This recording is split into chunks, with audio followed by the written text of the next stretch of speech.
শ্রমিক নেতা শেখ বাদশাহর ওয়াইফ গতকালকে আমার হাজব্যান্ডকে গাবুরা থেকে অ্যারেস্ট করা হয়েছে শুনে আমি থানায় দেখতে আসি যে সে কথাটা সত্যি না মিথ্যা। আসে শিওরতি হয়ে যে আমার হাজব্যান্ডকে অ্যারেস্ট করছে। আমি একটা মহিলা মানুষ একা থানার মধ্যে আসি।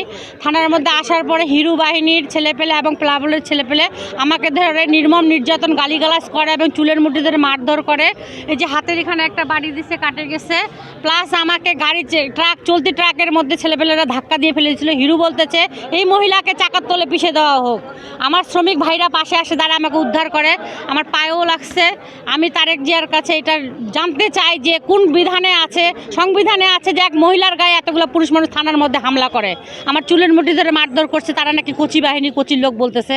কোচি কি তাকে কোনো পাওয়ার দিয়ে রাখছে যে একটা মহিলা মানুষকে একা পায়ে এভাবে নির্যাতন করবে? আমি আমার স্বামীকে দেখতে আসছি, আমি শূন্য হাতে আসছিলাম, আমার হাতে কোনো কিছুই ছিল না, তারা আমাকে নির্মম নির্যাতন করছে। আমি এটার বিচার চাই। প্লাস আমার স্বামী শ্রমিক নেতা, হাজারো শ্রমিক এখানে আসে মানববন্ধন করতেছে, নিঃস্বার্থে তার মুক্তি চাই। দলমত বুঝি না, আমরা শ্রমিক সংগঠন নিয়ে আছি। আমরা শ্রমিক সংগঠন, শ্রমিক নেতা, শ্রমিক ঐক্য জিন্দাবাদ। আমাদের নেতার কারণে আসছে, আমাদের নেতাকে তাকে তুলে নিয়ে আসা হয়েছে, বেনা অন্যায়ভাবে এনাকে তুলে নেওয়া আসছে।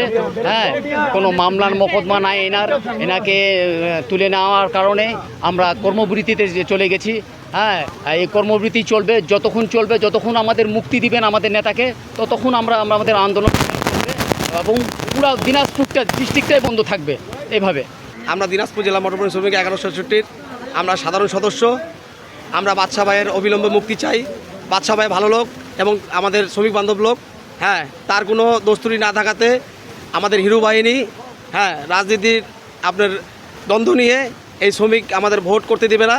এই ভোটকে কেন্দ্র করে বাদশা ভাইকে তুলে আনছে।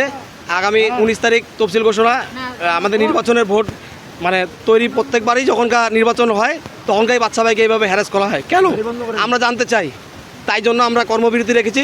1160 বাদশা ভাই যতক্ষণ মুক্তি পাবে না ততক্ষণ আমাদের কর্মবিরতি চলবে এবং বাদশা ভাইয়ের নিঃশর্ত মুক্তি চাই। আমাদের দাবি একটাই, বাদশা ভাইয়ের নিঃশর্ত মুক্তি চাই।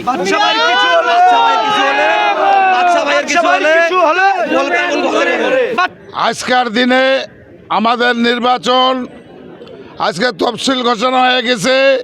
নির্বাচনের আজকে নমিশন মনোনয়নপত্র ক্রয় করা এবং ক্রয় করব আগামী 19 তারিখে আমাদের নির্বাচনের ডেট।